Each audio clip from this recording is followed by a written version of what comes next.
sentence you up to life in prison and up to a $10,000 fine. When is the last time you've used any type of substance? I haven't used any type of substance. In your lifetime? Well, no, it's been quite a while. So my question is, when is the last time? Probably about a year and a half ago. And what drugs were you using a year and a half ago? Marijuana. That's all.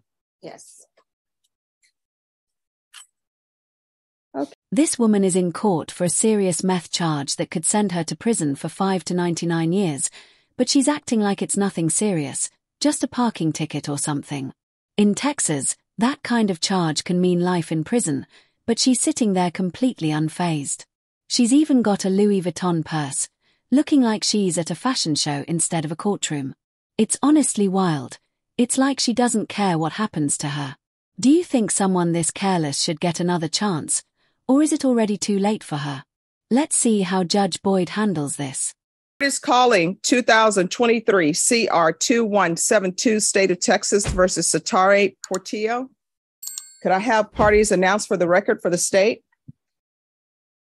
Hank Wilkins for the state, Your Honor. Defense? Robert Porter. All right, so we're here for sentencing. We've been waiting for the results of a UA, and that result hasn't come in yet. Probation, do you have any idea when that will be ready? That was done in off-site.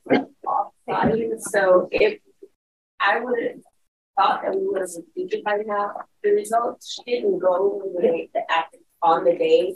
It wasn't submitted on the day that the court required. So it took a little while to get her in. So right now we're just waiting. It was submitted on the 21st. So I thought it would be in by yesterday, today, but it still says today. All right. Ms. Portillo, can you raise your right hand for me, please? Do you solemnly swear or affirm the testimony you give will be the truth and nothing but the truth to help you God? Yes. All right. You can lower your hand. How many children do you have? 2. What are their ages? 6 and 14. Right. Are you employed? I am. What do you do? Manage properties, apartments. Okay. How long have you been doing that? 8 years. And does anyone live with you other than your children, or do your children live with you? Yes, they do. All right. Anyone else stay with you? My aunt as well. Okay. When is the last time you've used any type of substance? I haven't used any type of substance. In your lifetime? Well, no, it's been quite a while. So my question is, when is the last time? Probably about a year and a half ago. And what drugs were you using a year and a half ago? Marijuana. That's all. Yes. Okay. This is what I'm going to want. Probation. You need a pen? All right. It's going to be 8 years deferred adjudication, $2,000 fine, probated. I'm going to want her on the patch until further notice. All right. So 8 years, sorry about that. 8 years deferred adjudication, $2,000 fine, probated, a patch until further notice. I'm going to want a TAP evaluation done and follow all TAP recommendations. And counsel, if TAP recommends inpatient treatment, you'll need to come back to court. Yes, sir. There's to be 200 hours community service restitution. She's to complete parenting classes, and those hours will be waived once parenting classes are completed.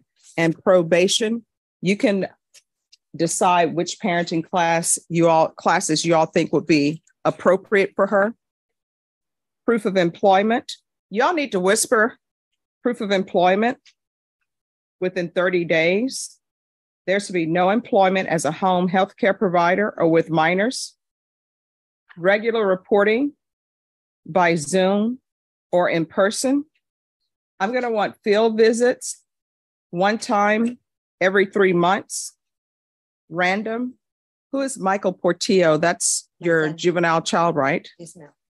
Who is Maria Avalos? My ex-mother-in-law.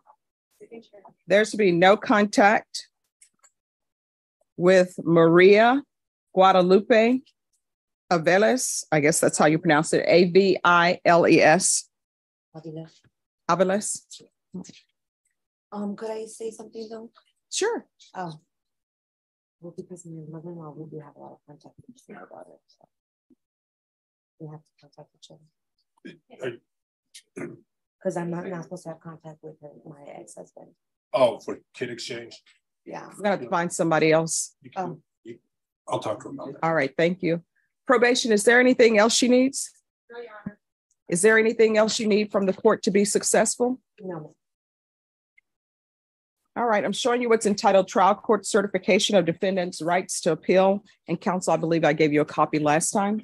Did you review that with your attorney? Did you understand it and did you sign it? Yes. Because this is a plea bargain agreement, because I followed your plea bargaining agreement, and because you waived your right to appeal, you do not have the court's permission to appeal. Do you understand? Yes, sir. All right, from here on out, everything that you do in your life, there are two questions you should ask yourself before doing them. Is this something that could result in me going to prison for life? If the answer is yes, don't do it. The other question you should ask yourself, is this something that may result in me going to prison for the rest of my life? If the answer is yes, don't do it. Do you understand? I do understand. I take no joy or pleasure in sending the people to prison. But if it's warranted, I will. And your attorney will tell you I've sent people to prison before. So you have children. Yes. You need to look out for them. All right. Good luck. Thank you. You're welcome.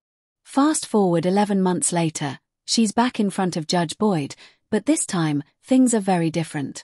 No fancy purse, no designer clothes, just a blue jail uniform. Last time, she was showing off in court, but now she's realizing this is serious. She had a chance to go to rehab instead of prison, but all she had to do was sign her TAP agreement, and she didn't. By refusing to sign, she basically told the court, "I'd rather go to jail." And now, that's exactly what's about to happen. In some states, skipping out on that agreement can make your punishment even worse. So yeah, she really messed up here. Let's see what happens next. 3CR 2172, State of Texas versus Satara Portillo. Could I have the parties announced for the record for the state? Daniel Escobar for the state of Texas. Defense? The attorney of record is Joanne de Hoyos. Joseph Statesman standing in. And Ms. Portillo, will you give this court permission for me to do this in place of Ms. de Hoyos? Yes. All right. Ms. Portillo, did you review the document entitled Motion to Enter Adjudication of Guilt with your attorney? Did you understand it? Yes. Are you the same Satari B. Portillo who was placed on deferred adjudication in 2023, CR 2172, for the offense of possession with intent to deliver a controlled substance, penalty group 1, 4 grams to 200 grams on July 27, 2023, for a period of 8 years? Is that you? Yes, ma'am. All right, state. Violated condition number 35, on or about the 25th day of March 2024, in Bexar County, Texas, the defendant, Satara B., who then and there failed to follow the TAP recommendations to include inpatient as directed by the court in violation of condition number 35. How do you plead to that? True or not true? True. Your Honor, state waives all the violations. Any objections to the state's waivers? None. Did you understand by pleading true to violation of condition 35, the court could find it true, grant the motion, find you guilty, sentence you up to life in prison and up to a $10,000 fine? Yes, ma'am. Knowing that, do you still wish to plead true to violation of condition number 35? Yes. Court will find violation of condition number 35 true. Is there a proposed agreement? Yes, Your Honor. It's altered amend for state ISF, the substance abuse program, followed by aftercare with ISP, weekly UAs with zero tolerance. All right, so what I can tell you all, if you want to reconsider things, you can, but I'm not following that agreement. We could step away for a moment. We're going to go back on the record in 2023 CR 2172, State of Texas versus Satara Portillo. Could I have parties announced for the record? Daniel Escobar for the state. Joseph Statesman continuing to fill in for Ms. de Hoyos. All right. The defendant had entered a plea of true to violation of condition number 35. Do you wish to continue with your plea of true in violation of condition number 35? Yes. Yes. All right, the court will find violation of condition number 35 true. Is there a proposed agreement? Your Honor, if I may. Yes. I discussed this with the COO, Ms. Abrams, and ADA Daniel.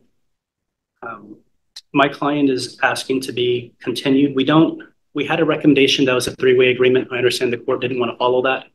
I had proposed something to Daniel. I'm hoping that you would consider this. But just some background a little bit first. Her prior MTR was disposed of February 27th, 2024, but she was booked February 3rd, 2024.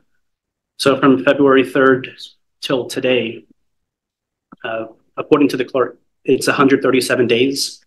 So she's had the equivalent of a, not court ordered, but equivalent of a 4-month jail sanction. She did admit that she refused to sign conditions for inpatient. She's willing to do not just ISF, she's willing to do SAT-F. She's willing to redo all her classes. She's been in jail for quite a long time. That's her own mistake. She admits that she didn't want to sign it. Maybe she was reluctant to, but she thought that she was supposed to get out, have court, and come back and do things. And she never left the jail. And out of frustration, she didn't sign the conditions. No, I don't think she's a good candidate for probation. She was supposed to sign the conditions. The TAP recommended inpatient treatment, and she didn't do it. So I honestly don't understand what she was thinking. When you refuse a program that's meant to help you stay out of prison, you're basically saying, I'd rather stay locked up. It's such an easy choice, get help or get jail time, but she picked jail. TAP is meant for people who actually want to turn their life around, but she acted like she didn't care at all. Now she's sitting there with no purse, no freedom, and nothing to show for it but bad choices. The judge points out that she's been given plenty of chances before. She didn't follow the rehab orders last time either.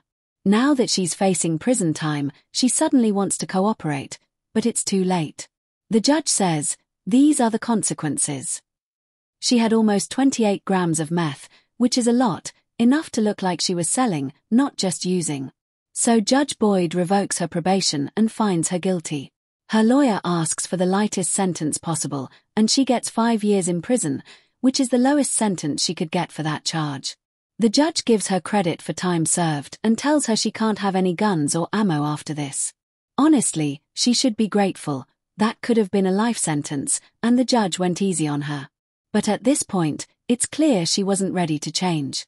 Giving her probation again would just waste time and resources.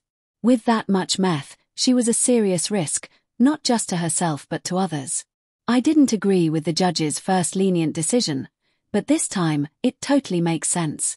It's not about being mean, it's about saving second chances for people who actually want them. So what do you think? Did she deserve another shot, or did the judge make the right call? Let me know in the comments, and don't forget to like and subscribe for more courtroom breakdowns like this one.